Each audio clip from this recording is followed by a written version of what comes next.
to use coconut water and honey for hair growth. Directions. Mix 4 tablespoons of honey with 1 cup of coconut water to form a thick mixture. Next, apply this concoction to your scalp and hair.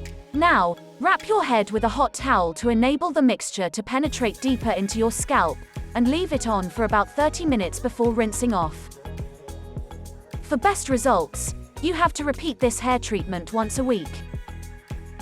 Using honey as a hair care ingredient not only boosts hair growth but also stimulates hair regrowth from dormant follicles. Honey has rich antioxidant properties and is an emollient, which means it is capable of softening and soothing.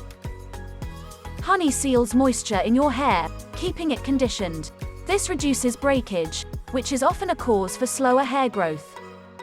Honey also comprises antibacterial and antiseptic qualities. This helps to prevent scalp infections and soothes issues like dandruff, eczema, and psoriasis, allowing for unhindered hair growth. Hope you did get some value out of our today's video.